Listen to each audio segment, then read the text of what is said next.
हाँ जी, तो बेटा मैं स्टार्ट कर रही हूँ एटॉमिक मास।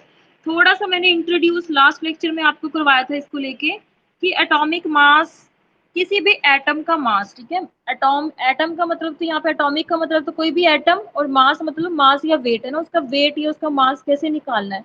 तो आजकल तो जो मेथड यूज किया जाता है बेटा वो है मास स्पेक्ट्रोमेट्री। बहुत ही ज्यादा कॉस्टली आता है, किसी किसी इंस्टीट्यूट में ही है, ये सब में प्रेजेंट भी नहीं है ना।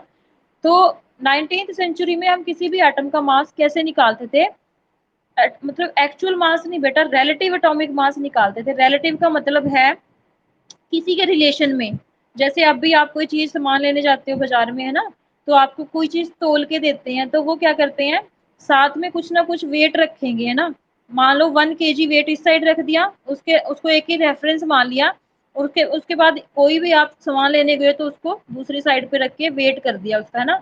तो रेफरेंस में, रिलेशन में निकालते हैं रिलेटिव, तो उसी को बोलते हैं बेटा रिलेटिव एटॉमिक मास। अब सबसे पहले रिलेटिव एटॉमिक मास निकालने के लिए किस एटम को यूज किया गया, हाइड्रोजन को, क्योंकि हाइड्रोजन क्या था, बहुत ही ज्यादा सिंपल था, है ना। और उसका जो मास था वो बिल्कुल, उसको मान लिया गया कि हाइड्रोजन का मास कितना है, 1 है। उसके बाद बेटा जो कार्बन 12 है, क्योंकि हाइड्रोजन की एक लिमिटेशन थी, वो क्या करता था बेटा, अगर किसी को इसके साथ रख रहे हैं हम, तो ये उसी के साथ रिएक्ट कर जाता था। बहुत ज्यादा हाइड्रोजन क्या होता है, रिएक्टिव होता है। तो इस वजह से इसको नेग्लेक्ट किया गया, फिर कार्बन 12 को लिया गया, ठीक है। कार्बन 12 जो है आइसोटोप, उसको यूज किया गया। आइसोटोप क्या होता है बेटा, मैंने 10th में करवाया भी था आपको, है ना। एक बार आप भी समझा देती हूँ, अभी आएगा आगे ये टॉपिक तब समझाऊंगी। was used in place of hydrogen because it is very stable। Carbon 12 को यूज किया गया, क्यों, क्योंकि ये स्टेबल था, ये रिएक्ट नहीं करता था, है ना। और कार्बन एटम का जो मास है बेटा, एक एटम का कितना मान लिया गया, मतलब ये निकाला गया, ठीक है, मानना नहीं।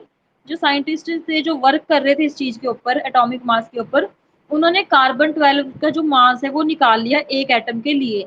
एक एटम के लिए कितना था, 1.9954 इंटू 10⁻⁻23 ग्राम, ठीक है। इसी को बेटा क्या माना गया कि वन एटम जो है 12 एटॉमिक मास यूनिट, AMU क्या होता है, 12 एटॉमिक मास यूनिट। इसका मतलब ये है बेटा कि कोई भी एटम है वो इसका 12वां हिस्सा है ना। कि जैसे कार्बन है, ठीक है, कार्बन 12 मतलब इसका मास इतना है, ये आगे जाके समझाऊंगी आपको। इसका मतलब क्या है, जो 1 एटॉमिक मास यूनिट है वो क्या है बेटा, 12 का क्या मतलब है, 1/12 मास ऑफ कार्बन एटम। मान लो आपके पास एक पिज्जा है ना, उसके आपने 12 पीस कर दिया ऐसे करके, तो उसका जो एक हिस्सा होगा, ठीक है, वो 1/12 होगा। तो इसी तरह से जो कार्बन है बेटा, है ना, कार्बन का 1/12 लिया गया किसी भी एटॉमिक मास यूनिट निकालने के लिए, कार्बन का जो 12वां हिस्सा है वो लिया गया है ना। तो समझ में आया बेटा, 1 atomic mass unit equal to 1/12 mass of carbon atom. एक एटॉमिक मास यूनिट क्या थी, कार्बन का 12वां हिस्सा, 1/12 मास ऑफ कार्बन एटम। तो अब बेटा यहीं से बाकी सारे एटम्स का निकाला गया। अब इसको देखो, यहाँ पे 1 atomic mass unit 1/12 mass of carbon atom, और एक एटम का मास कितना था, कार्बन का इतना था। तो इसको हम क्या करेंगे, 12 से डिवाइड करके, तो 1 एटॉमिक मास यूनिट, ये बहुत इंपॉर्टेंट है, किसकी इक्वल होती है, 1.66 इंटू 10⁻24 ग्राम। बहुत इंपॉर्टेंट है बेटा ये, 1 एटॉमिक मास यूनिट किसके इक्वल है, 1.66 इंटू, आपको सिर्फ यही लर्न करना है, इतना डीप जाने की जरूरत भी नहीं है। मैंने आपको इसलिए समझाया बेटा ताकि आपको पता लगे कि ये आया कहाँ से है ना। आया कहाँ से है, जब हमने किसको रेफरेंस लिया, कार्बन 12 को, है ना। उसके लिए हम बाकी सारे एटम्स की हमने, ये एक यूनिट थी बेटा, एटॉमिक मास यूनिट, ये एक यूनिट है किसी का भी एटॉमिक मास निकालने के लिए। तो 1 एटॉमिक मास यूनिट किसके बराबर था बेटा, 1/12 मास ऑफ कार्बन एटम। मतलब एक एटॉमिक मास, एक यूनिट किसके इक्वल थी, कार्बन के 12वें हिस्से के बराबर थी ये। और इससे बेटा एटॉमिक मास यूनिट की वैल्यू निकल के आती है, कैसे, क्योंकि कार्बन का एक एटम का हमने मास निकाल ही लिया था साइंटिस्ट ने, है ना, उसको 12 से डिवाइड कर दिया, तो ये आ गई 1 एटॉमिक मास यूनिट। तो यहाँ से बेटा आपको ये वैल्यू लर्न करनी है, बहुत इंपॉर्टेंट है, इसी को आगे यूज करना है आपको। मतलब कोई क्वेश्चन ये नहीं पूछेगा कि ये कैसे आया, ठीक है। तो आपकी ये वाली वैल्यू जो है यूज होनी है। अब हाइड्रोजन के लिए निकालना है, देखो हमने एटॉमिक मास ही का ही कंसेप्ट पढ़ रहे हैं, अलग अलग एटम्स के लिए निकालना है। अब हाइड्रोजन के लिए निकाला, देखो हाइड्रोजन का मास जो होता है एक एटम का वो इतना होता है, ठीक है, मान लो इतना है वो, अब इसकी एटॉमिक मास यूनिट मतलब मास, एक्चुअल मास कैसे, ये तो देखो बहुत बड़ा है ना, 10⁻⁻24, कितना ज्यादा बड़ी वैल्यू है ये ना। तो इसके लिए हम क्या करते हैं, इसको सिंपल में लेने के लिए हम एटॉमिक मास यूनिट में कन्वर्ट करते हैं इसको। तो हाइड्रोजन को एटॉमिक मास यूनिट में कन्वर्ट करने के लिए जो भी इसका मास है उसको हम डिवाइड कर देंगे किससे, एटॉमिक मास यूनिट से। ये देखो हाइड्रोजन को इससे डिवाइड कर दिया तो क्या आया बेटा 1.0078, और यही इसका एक्चुअल मास होता है। जो आप पीरियोडिक टेबल में पढ़ते हो ना कि हाइड्रोजन का मास कितना है 1, तो वो ऐसे कैलकुलेट करके आया बेटा, ठीक है। तो आपको इतना डीप जाने की जरूरत नहीं है, समझाने के लिए था कि कैसे आया। आपको तो सिर्फ एलिमेंट्स के मास नंबर, एटॉमिक नंबर, ये आपको लर्न एज इट इज भी हो ही जाते हैं, ठीक है, तो कर सकते हो आप।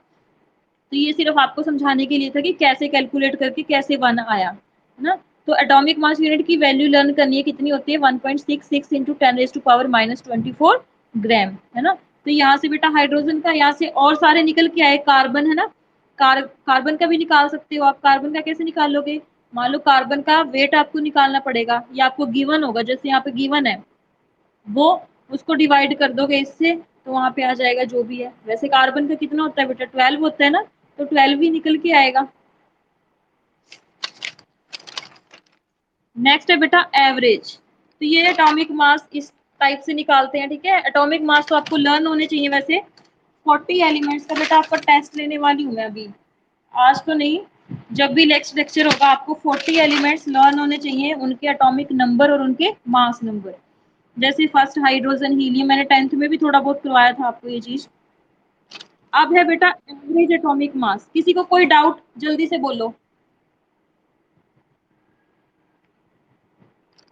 बेटा, किसी को कोई डाउट एटॉमिक मास को लेके। नेक्स्ट है, कंफ्यूज नहीं होना बिल्कुल भी और ना ही डरना है इसको देख के, ठीक है। कुछ नहीं है, सिर्फ मैं ये बता रही हूँ आपको चीजें आई कहाँ से है ना। आपको सिंपल ये लर्न करना है कि एटॉमिक मास यूनिट क्या होती है, और जैसे मास है हाइड्रोजन का 1 है ना। ये मैंने समझाया कि कैसे निकल के आया, तो आपको तो सिर्फ एटॉमिक मास ही लर्न करने हैं। जैसे हाइड्रोजन का 1 होता है, हीलियम का एटॉमिक नंबर 2, तो मास नंबर ऑलमोस्ट उसके डबल ही होता है 4, है ना। ऐसे ही बेटा कार्बन का एटॉमिक नंबर 6 होता है, तो उसका मास क्या होता है उसका डबल 12। तो ये तो आप एज इट इज ऐसे ही याद करोगे। नेक्स्ट है बेटा एवरेज। एवरेज का मतलब समझो, अब यहाँ पे आइसोटोप का कंसेप्ट समझना है पहले, है ना। आइसोटोप्स क्या होते हैं, जिन जिन क्लासेस को मैंने पढ़ा रखा है, मैंने आइसोटोप्स के बारे में बताया भी था उनको। आइसोटोप्स क्या होते हैं देखो, मान लो जो कार्बन है, आइसोटोप्स क्या होते हैं, the atoms of the same element having same atomic number but different mass number. मतलब एक ही एलिमेंट के अलग अलग एटम्स हैं। जैसे ये कार्बन है ना, कार्बन के 3 एटम्स हैं यहाँ पे, जिनका एटॉमिक नंबर क्या है सेम। बेटा एटॉमिक नंबर तो सेम ही रहेगा सबका ही ना, तो एटॉमिक नंबर क्या है सेम, पर मास नंबर जो है वो थोड़ा सा क्या है डिफरेंट है। एक का 12, दूसरे का 13, तीसरे का 14। तो 3 आइसोटॉप्स जो है हमारे यूनिवर्स पे, धरती पे एग्जिस्ट करते हैं, किसके, कार्बन के, ठीक है। तो अब बात ये आती है कि जो पीरियोडिक टेबल बनाया गया है ना, मान लो कार्बन के लिए तो एक ही बॉक्स, तो एक ही जगह दी हुई है ना वहाँ पे, कार्बन के लिए तो एक ही था, बट आइसोटॉप तो 3 है। तो हम किसका मास लिखेंगे, वहां पे 12 लिखे या 13 वाला लिखे या 14 वाला लिखे, तो ये डाउट सा था। तो इसके लिए बेटा जैसे बोरोन के भी 2 आइसोटोप्स होते हैं, बोरोन का एटॉमिक नंबर 5 है और मास नंबर एक 10 है और एक 11, तो ये 2 आइसोटोप्स हैं किसके, बोरोन के। तो एवरेज मतलब, अब हम कौन सा मास यूज करें, यहाँ पे कार्बन का हम मेनली 12 ही लेते हैं, है ना, 12 लेते हैं हमेशा, कि कार्बन का मास नंबर 12 है। तो कहाँ से आया बेटा ये क्या करते हैं हम हमेशा एवरेज निकालते हैं।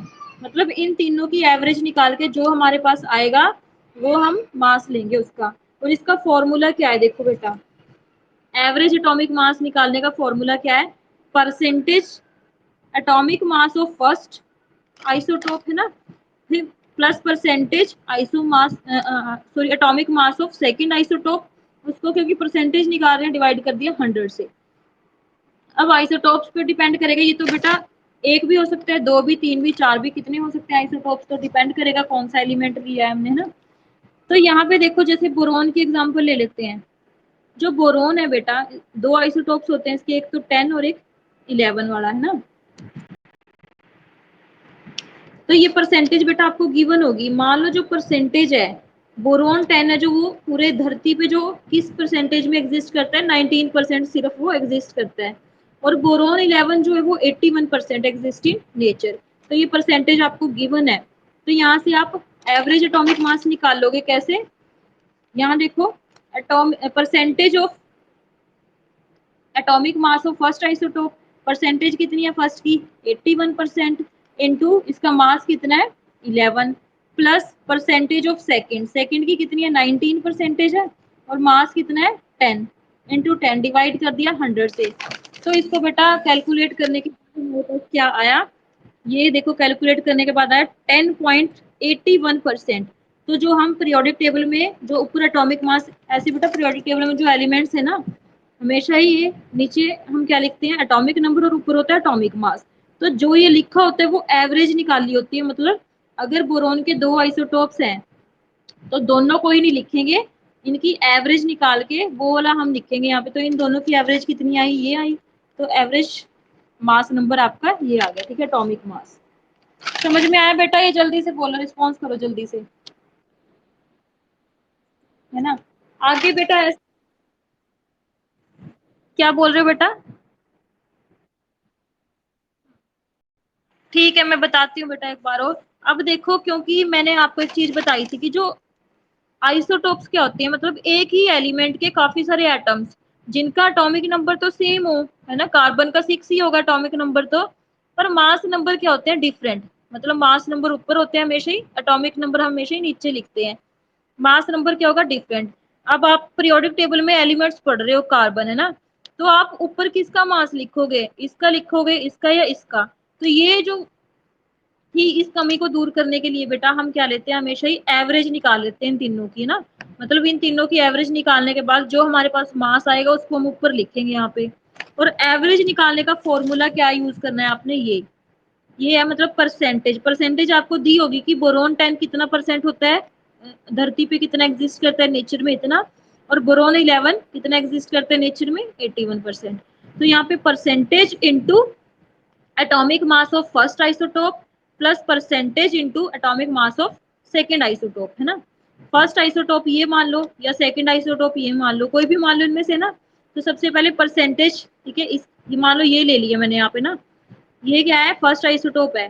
तो यहाँ पे परसेंटेज कितनी है 81 और इसका मास कितना है 11। फिर इसको प्लस कर दिया, फिर सेकंड की परसेंटेज कितनी है 19 और मास कितने है 10, इंटू 10, तो डिवाइड कर दिया 100 से। अगर एक और आइसोटोप होता है, जैसे कार्बन के 3 है ना, तो यहाँ पे 3 बार मुझे करना पड़ता है, एक बार और यहाँ पे लिखती मैं ना यहाँ पे। तो इसका बेटा कैलकुलेट करने के बाद एवरेज कितनी है 10.81। तो हम हमेशा ही कार्बन बोरोन जो है उसका एटॉमिक मास क्या लिखते हैं 10 × 81, सॉरी 10.81, ठीक है। तो ये इसका एवरेज हम निकाल के लिख देते हैं एटॉमिक मास, ठीक है। नेक्स्ट है बेटा जो बहुत इंपॉर्टेंट है, ये वाला तो बहुत ज्यादा इंपॉर्टेंट है, ये तो करना है आपने। मॉलिक्यूलर मास आपको निकालना हर न्यूमेरिकल में कैलकुलेट करना ही पड़ेगा आपको, ठीक है। तो ध्यान से समझना, मॉलिक्यूलर मास होता क्या है बेटा, sum of mass of all the atoms present in a molecule. मान लो आपके पास मॉलिक्यूल क्या होता है बेटा, मॉलिक्यूल जैसे CO2 हो गया, वाटर हो गया, जिसमें काफी सारी एलिमेंट्स के एटम्स होते हैं, जैसे हाइड्रोजन के 2 हो गए यहाँ पे ना, और ऑक्सीजन के 1। तो काफी सारे एटम्स हैं, अलग अलग एलिमेंट्स के हैं, ऑक्सीजन एलिमेंट है और हाइड्रोजन एलिमेंट है। ऐसे यहाँ पे एक कार्बन है एलिमेंट, दूसरा क्या कौन है ऑक्सीजन। तो ऑक्सीजन के कितने एटम्स हैं 2, कार्बन का सिर्फ 1 है। तो इनको हम क्या बोल देते हैं मॉलिक्यूल्स। तो अब इनका बेटा निकालना है हमने मॉलिक्यूलर मास। अब एटॉमिक मास कैसे निकालते हैं वो मैंने बताया ही आपको। एटॉमिक मास निकालने का मेथड तो ये है, पर आपको तो बेटा एज इट इज लर्न ही करना है। मान लो पीरियोडिक टेबल में 40 एलिमेंट्स है, 40 के 40 का आपने एटॉमिक नंबर, मेनली आपने एटॉमिक नंबर ही याद करना है, उसी से आपको एटॉमिक मास याद हो जाएगा, ठीक है। मान लो कार्बन के सबसे पहले तो देखो ग्लूकोज का, मान लो ग्लूकोज एक मॉलिक्यूल है ना, इसका फॉर्मूला है C6H12O6। तो इसका मॉलिक्यूलर मास कैसे निकालना है। अब देखो जो कार्बन है कितनी है बेटा, टोटल कार्बन 6 है, तो 6 तो मल्टीप्लाई करेंगे हम।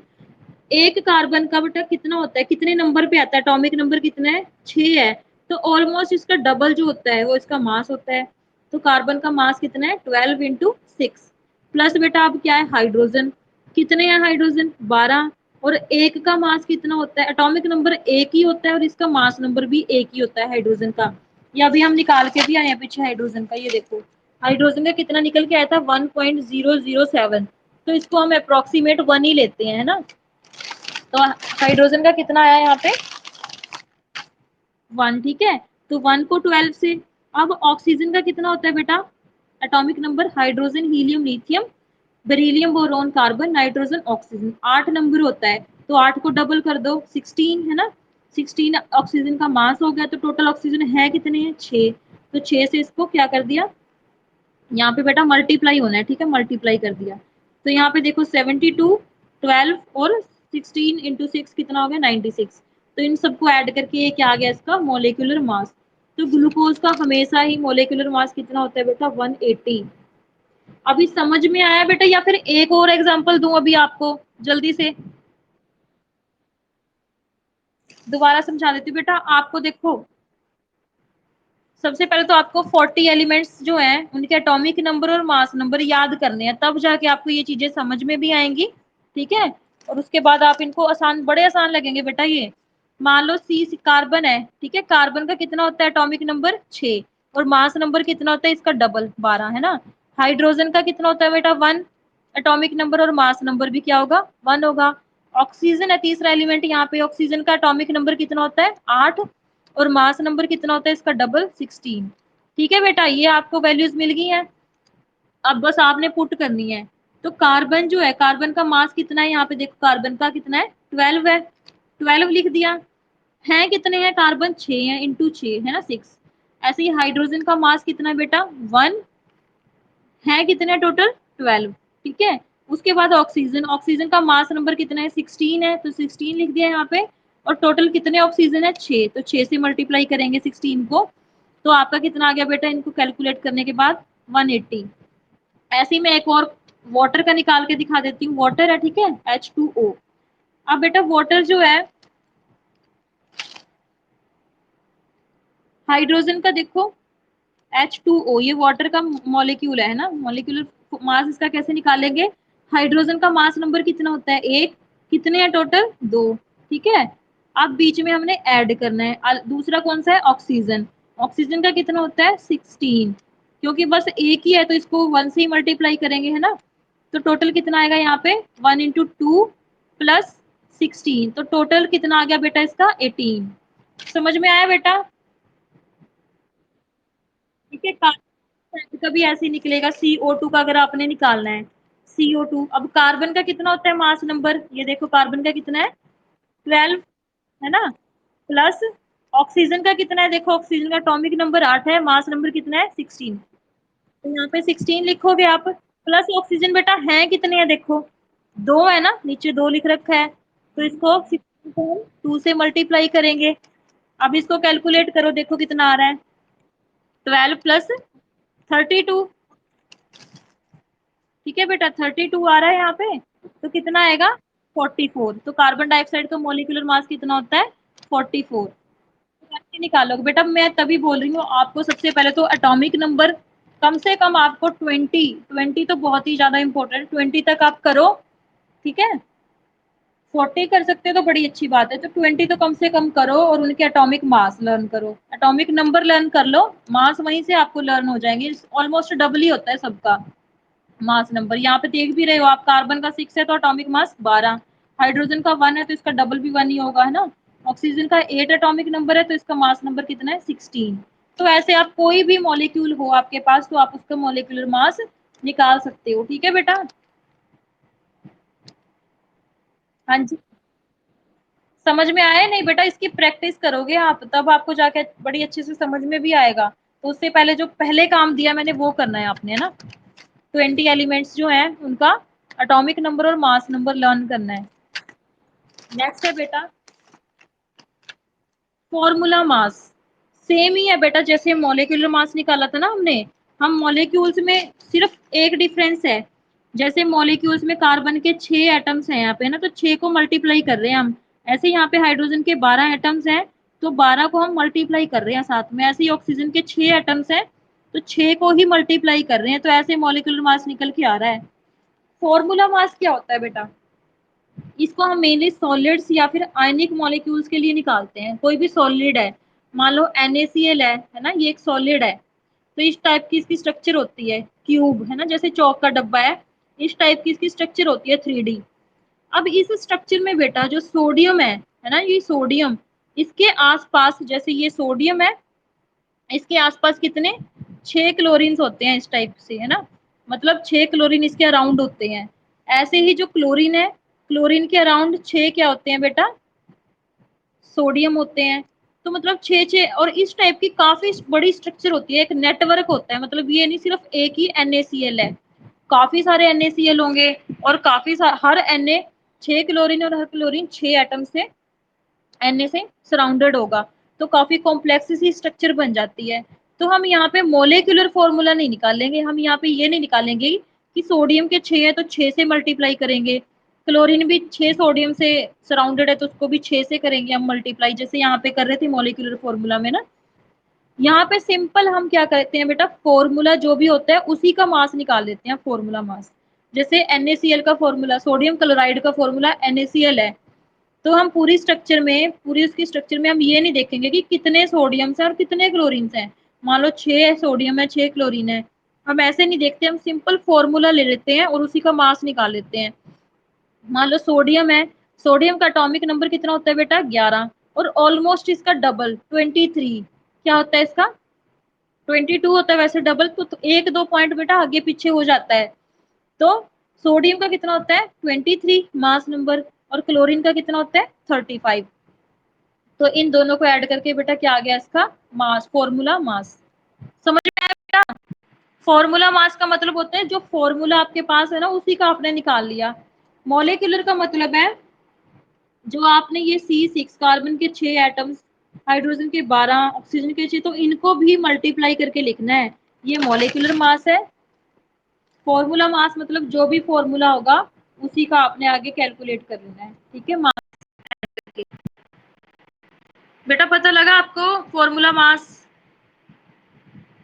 हाँ जी, एक तो रिस्पॉन्स करो हिमांशु, एक तो देखो कैमरा भी ऑन नहीं है सभी बच्चों का।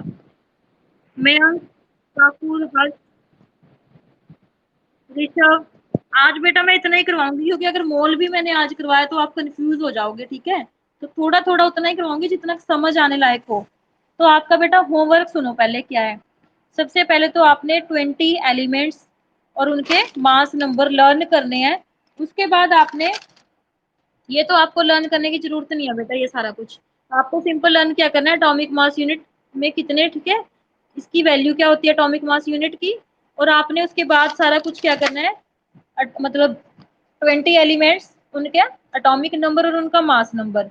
उसके बाद फिर आपको ये एवरेज निकालना है, इसकी भी ज्यादा जरूरत नहीं है, समझाने के लिए था आपको ये, है ना, कि कई बार क्वेश्चन आपके भी दिमाग में होता होगा कि जैसे 3 आइसोटॉप्स हैं तो तीनों के मास अलग है, तो हमें क्या पता हम कार्बन का कौन सा लें। जैसे आप कार्बन पढ़ोगे ना 6 होता है, तो आपको क्या पता कि 3 आइसोटोप अगर प्रेजेंट है नेचर में तो आप कौन से का मास यूज करो, तो हम हमेशा ही उसका एवरेज निकाल लेते हैं, एवरेज जो भी आता है वो ही यूज करते हैं। तो मेन आपका यही है बेटा मोलिकुलर मास। मैं काफी सारे कंपाउंड्स दूंगी आपको, ठीक है, अगली क्लास में। पहले आपका टेस्ट होगा मेरे सामने, जिसका भी नाम ले दिया वो मुझे मोलिकुलर मास निकाल के दिखाएगा। मोलिक्यूल मैं आपको दूंगी, जैसे CO2 दे दिया है ना, या फिर वाटर वोट, ये तो मैंने निकाल ही दिया आपके सामने। कोई और ले लिया जैसे, है ना, सोडियम कार्बोनेट हो गया, मैग्नीशियम सल्फेट हो गया, इस टाइप के दूंगी आपको, तो आपने निकालने हैं। तो इसलिए आपको 20 एलिमेंट्स जो है उनका एटॉमिक नंबर और मास नंबर ये लर्न होना चाहिए, तब जाके आपको ये चीज जो है वो समझ में भी आएगी और आप कर भी पाओगे, ठीक है बेटा। किसी को कोई डाउट? बहुत इंपॉर्टेंट बेटा, अगर ये आपको नहीं आया ना, मैं सभी को बोल रही हूँ, बॉयज एंड गर्ल्स बेटा सबको, अगर ये आपको नहीं आया ना करना तो आप आगे केमिस्ट्री कर ही नहीं पाओगे। अगर फिर भी कोई डाउट रहता है तो बेटा कभी भी फोन करो, पूछो मुझे कि कैसे आया है। उससे पहले बेटा आपका ये काम है कि आपको 20 एलिमेंट्स लर्न करके अच्छे से उनके एटॉमिक नंबर भी और उनके मास नंबर भी, मैंने 10th में भी आपको थोड़ा बहुत तो करवाया था ये, तभी आप ये चीज करवाओगे, ठीक है। कोई डाउट किसी को भी जल्दी? हाँ जी बेटा, समझ में आ गया बेटा होमवर्क? और आपको मैं दिया था आपको तो किया बेटा।